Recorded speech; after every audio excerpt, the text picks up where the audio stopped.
Everyone, my name is Devin. This is my papa, and Hello. thank you for tuning to my channel, Devin's Mastermind. As y'all know, I'm sure y'all know, college football is back. So I wanted to get into college football, papa, week one, all the games that came on.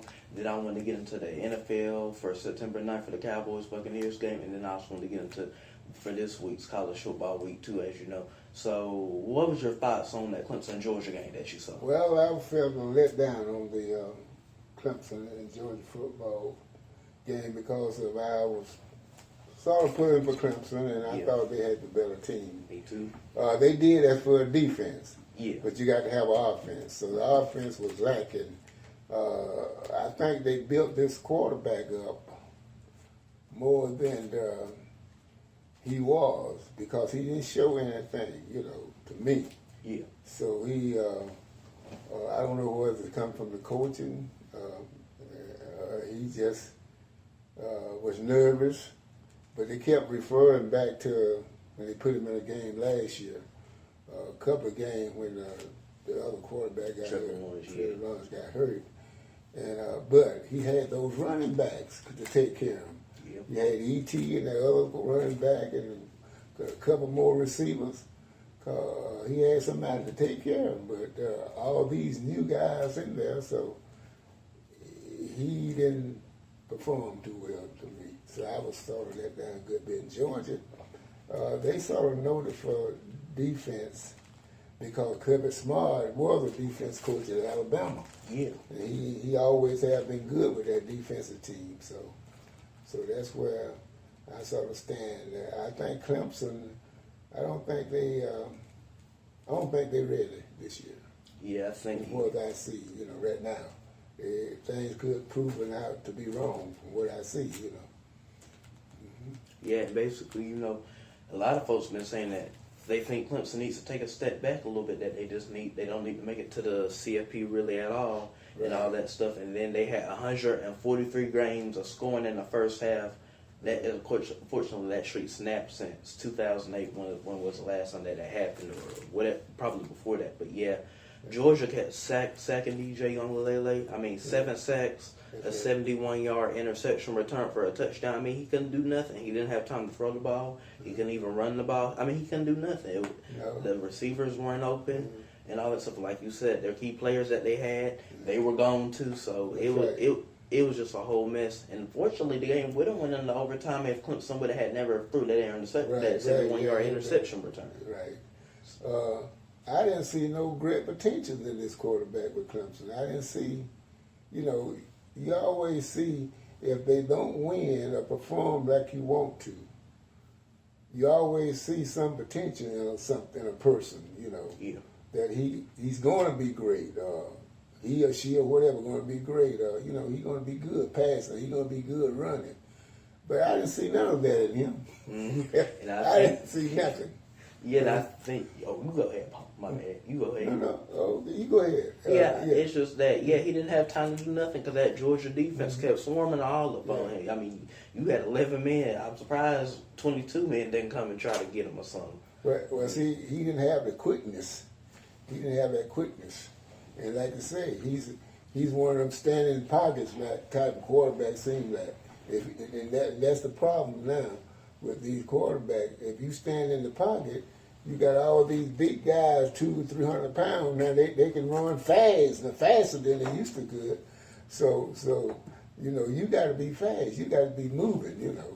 But standing back there in the pocket, trying to look for somebody or whatever, you got to get out there. You got to be on the run. And that's what that was some of the news analysis people were saying, that he's no runner. Like even Georgia football JT Daniels, quarterback. He's not a runner either. He's more of a deep ball threat kind of dude. So you got to have more than one combination going on.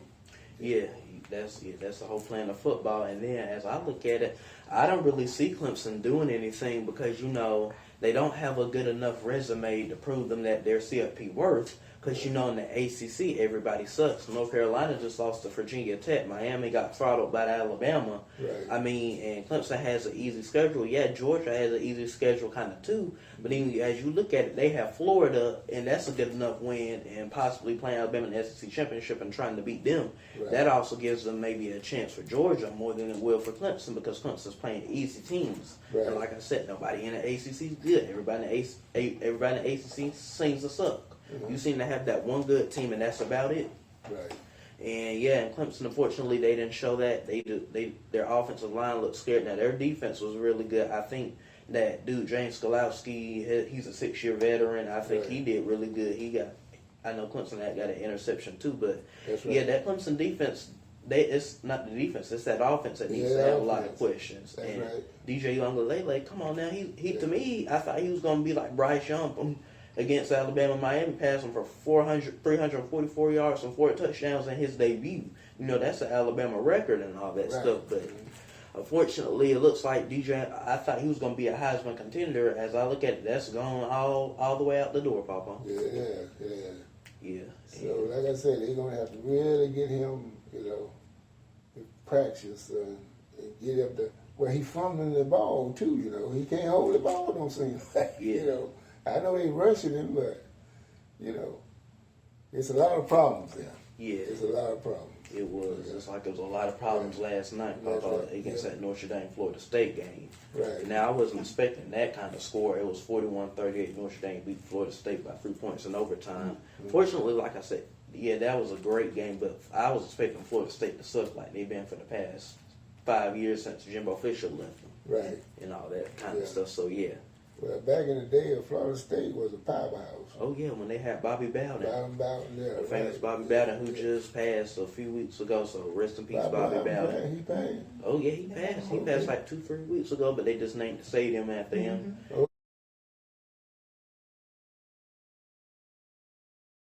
And as you know, he was a head coach for a long, long time, and he has a son named Tommy Bowden, who was a head coach for Clemson. So that's right. One of the sons, he had 2 sons, right? When one of the sons was coach at Auburn at one time, Auburn. Yeah. Which one? Who you talking about? I don't know which one. Pat Sullivan. I mean Pat Dye. Pat Dye was Pat Dye. He went to Georgia. He graduated college from Georgia. Yeah. I thought it was one of those Bobby Bowden sons was the coach. He was on the coaching, staff at Auburn at one time. Oh yeah. That I don't know. Might have it confused, But them boys been around, I know one was at Clemson. Yeah. And basically, and you hit the nail all on that, Papa. But so, what's your thoughts on Ohio State this year? I hadn't really got a chance to really see Ohio State, but I believe they're going to be okay. Yeah, me too. I think they'll be okay. I don't know the black quarterback. C.J. Stroud. Okay. He was really They should be all right. Yeah. They should be all right. I think they'll be in the poll. CFP. Yeah, CFP poll. Yeah, I think they'll win some games. Yeah, me too, but they do have a hard schedule. Like they got Penn State, Right. Indiana. I don't really see nothing from what I saw when they lost to Iowa. And then I think Ohio State, as I look at it, I think it's Ohio State and Iowa for the Big Ten Championship. Right. And that's going to be an interesting game for Ohio State and all that stuff. And yeah. So, did you see the LSU UCLA game? I saw a little bit of that. LSU. I was sort of impressed with the quarterback from here, from here in Oconee County that's playing with them on LSU. Yeah, Max Johnson. Yeah, I was impressed with him, but the defense don't seem like they got it together like they always have, Yeah. They got to get a little bit more practice in and get coordinated and everything, and I believe they might be okay because it was a pretty close score. Yeah. 38-27 UCLA. Yeah, but I think they'll get it together. They'll be a contender for the Southeastern Conference in the Western Division. Yeah, I hope so. Cause like Yeah. ever since, as I done looked at it, ever since Devin White has left, that linebacker for the Tampa Bay Buccaneers, that's really really good. LSU hasn't been good since like in 2018 they only allowed 21.8 points per game. Yeah. Then the next year they only allowed 0.1 more, which was 21.9. Then last year, of course, they sucked, and then now this year it looks like that defense just needs to step up and it's a lot, and then it's a lot of pressure on Ed Elgeron because he's the head coach. He just took them to the national championship, and now they're looking like they're going down. They ain't going up; they going down too. So it might be a lot of problem because I was talking to. I told you a friend of mine. Nephew is supposed to be playing for LSU, but he's not. He came back home the other week or so. He wanted to change, and he's been playing defensive end most of his high school days, and the coach wanted to change him to offense. Yeah. He said, "No, I don't want to play offense. I want to play defense." So he packed his stuff up. Came back home in Alabama, so he's looking for some other teams to pick him up. Yeah. Hopefully. So that coach, it might be, like I said, a lot of conflict with the coach now. Yeah, and now, it's a lot of pressure. I think he might. I mean, I hope he doesn't get fired, but if LSU keeps us up, you're gonna have to look for a new coach because the college these days they'll throw you out. They ain't gonna just sit. They'll throw you out. Yeah, it's all about that money stuff. You ain't bringing them dollars in winning, and bringing them dollars in, you have to be winning. And they'll get rid of it. But it's something going on. Because like I said, a player, your natural ability.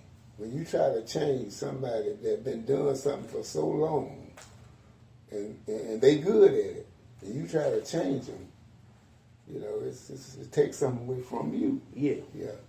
So my friend said that his nephew said he wasn't feeling it. He won't feel it to play on offense. Yeah. You got to feel it. Yeah, it got to be in you. To be a master. Whatever you want to do, Yeah.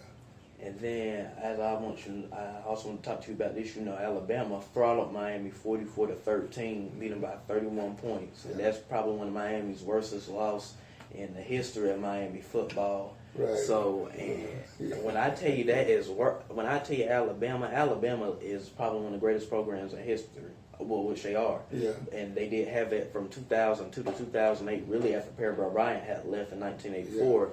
They really have been good ever. They've been okay, but then Nick Saban came to town and reunited that Alabama team. But that's right. Miami, they definitely don't look like the old Miami that we're seeing when Ray Lewis wearing Sat, Michael Irvin, and Ed Reed and all of them, and Reggie White, not Reggie White, Reggie Miller, or whatever, Reggie Payne when they were playing. Yeah. Yeah, Miami does not look like that. So as you've seen Alabama, do you think that they're going to win the national championship I probably again? I believe Alabama going there again. I think they'll win. Yeah. Now, I know a lot of things can change between now and December, but I believe Alabama. I believe they pretty well got it together. Yeah.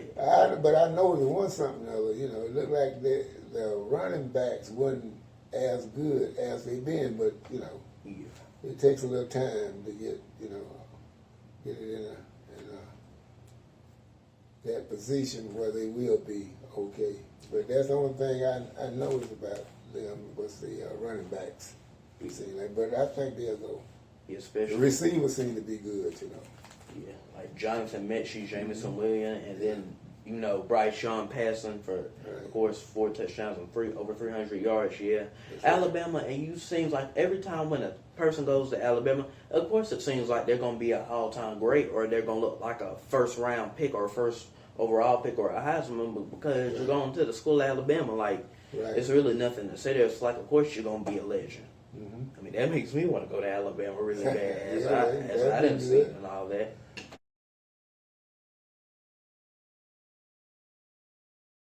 Yeah, Nick Saban got to Nick work. Saban, he know how to work with the players.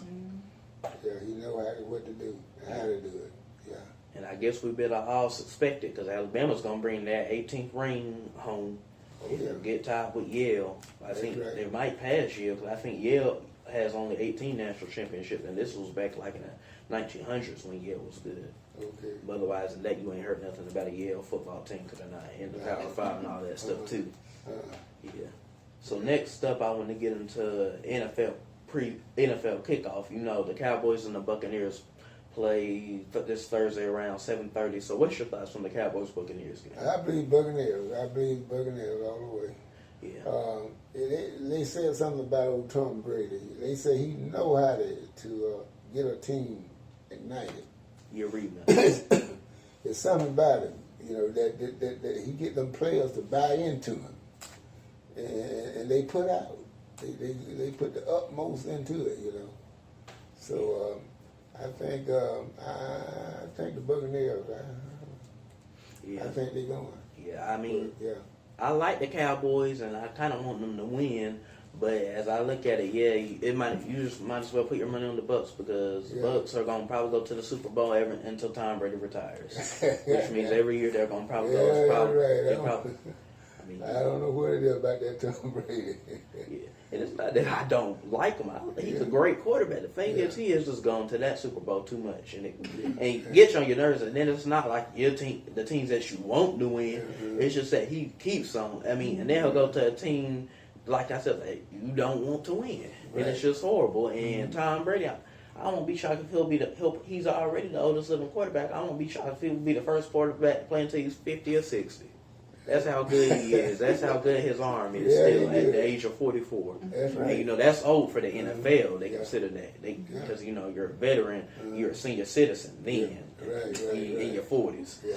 But either way, that's a whole other story for Tom Brady. But like we were saying, he's a good salesman. You know, he's a good salesman himself to the rest of the players. It's like and they buy it, you know, and they put out. It's strange, you know, that some people can motivate other people, and some can't.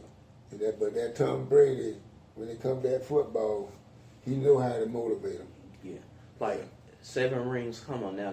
Please don't pass Bill Russell in sports for 11 rings now, Tom Brady. I don't want you doing that, but he might do that too. Yeah. Might do it. So, that's all right. Last but not least, I want to get into, like the preview matchups for week 2. So as you know, Oregon and Ohio State are playing. Texas A&M's playing some easy team. I think they're playing Colorado. And all that. So, but what's your thoughts on the Ohio State-Oregon game as you look at that? Well, again, I think Ohio State. You know, I think we are prepared, and with Justin Field being there last season, sort of gave them high hopes for a national championship, which they almost won. You know, but I think they're going to build all of that, and they're going to keep progressing. I think they'll be in the contender too for the national championship. And I think they won't have no problem. Yeah, and I think Ohio State would be It would be great to see, you know, Ohio State and Georgia playing. Because, you know, Ohio State and Georgia, I heard that the next 9 years they will play each other. They'll play each other in 2030. But that's 2030. I would rather see an early game. I would love to see Georgia and Ohio State play. I think that would be one of the best games to ever look at, and I like Ohio State anyway, so yeah. Oh yeah, that'd be good. But like I said, speaking back about Georgia, they got to get their offense. Yeah. They got to get it. And they got the defense. That's pretty well spoken, you know. Yeah. A scene. Probably top 2 in the country. Yeah, right. But they got to do something with the offense. Definitely, yeah.